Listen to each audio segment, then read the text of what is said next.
ನಾನು ಇದ್ರ ಬಗ್ಗೆ ನಾನು ಗಮನಕ್ಕೆ ತಂದೆ. ಈ ಥರ ಒಂದು ನಮ್ಗೆ ಗೊತ್ತಿರೋರು ತುಂಬ ಒಳ್ಳೆಯ ಹೋರಾಟಗಾರರು, ಒಳ್ಳೆಯ ವ್ಯಕ್ತಿಗಳು, ಕನ್ನಡಕ್ಕಾಗಿ ದುಡಿತಾರೆ, ಏನೇ ಒಂದು ಕಷ್ಟ ಆದರೂ ಬರ್ತಾರೆ ಅಂತ ಹೇಳಿ ನಾವು ಚರ್ಚೆ ಮಾಡಿ ನಂತರ ಒಂದು ತಿಂಗಳ ನಂತರ ಈ ಕಾರ್ಯಕ್ರಮ ನಾವು ಹಮ್ಮಿಕೊಂಡಿದ್ದೀವಿ.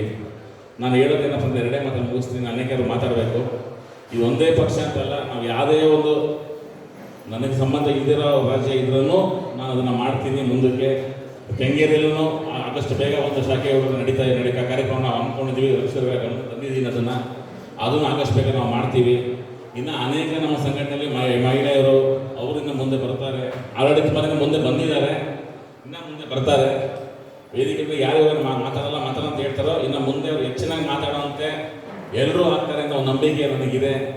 ನಮ್ಮ ಶಿವರಾಮಣ್ಣ ಅವರು ಅವರ ಒಂದು ಬಣ್ಣದಲ್ಲಿ ನಾವು ಇದ್ದೀವಿ ಅಂತಂದರೆ ನಾವು ಯಾವುದೇ ಥರದಲ್ಲೂ ಹಿಂದೆ ಸರಿಯುವಂಥ ಅವಶ್ಯಕತೆಯೇ ಇಲ್ಲ. ಯಾಕಂದರೆ ಅವರಲ್ಲಿ ಯಾವತ್ತೂ ಇದ್ರೂ ಒಂದೇ ಒಂದು ನ್ಯಾಯ ಧರ್ಮ ಅಷ್ಟೇ. ನ್ಯಾಯ ಪರವಾಗಿದ್ದಾಗ ಶಿವರಾಮಣ್ಣ ಇರ್ತಾರೆ. ಅದಕ್ಕೆ ನಾವು ಜೈ ಜೈ ವೀರಣ್ಣ ಅಂತ, ಜೈ ಜೈ ಶಿವರಾಮಣ್ಣ ಅಂತ. ಬೆಳಗಾವಿಯಲ್ಲಿ ಒಂದು ಪುಂಡರು, ಮರಾಠಿ ಪುಂಡವರು ಒಂದು ಹಲ್ಲೆ ಮಾಡಿದಾಗ ಮೊದಲಿಗೆ ಹೋಗಿದ್ದೆ ನಮ್ಮ ಶಿವರಾಮಣ್ಣ ಅವರು.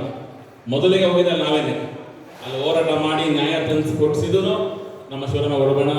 ಇವತ್ತಿಗೂ ನಾವು ಹೇಳೋದು ಒಂದೇ ಮಾತು, ಅಣ್ಣ ಎಲ್ಲಿ ಹೇಳ್ತಾರೋ, ಅಣ್ಣವ್ರು ಏನು ಮಾಡ್ತಾರೋ ಅದಕ್ಕೆ ಸರಿಯಾಗಿ ನಾನು ಇರ್ತೀನಿ. ನನ್ನ ಜೊತೆ ಈಗ ನನ್ನ ಎಲ್ಲ ಒಂದು ಸದಸ್ಯರು ಜೊತೆ ಇರ್ತಾರೆ ಅಂತ ಹೇಳ್ತಾ ಈ ಮಾತನ್ನು ಮಾತಾಡ್ತಾ ಮಾತಿಗೆ ಮುಗಿಸ್ತಾ ಇದ್ದೀನಿ. ಜೈ ಶಿವರಾಮಣ್ಣ.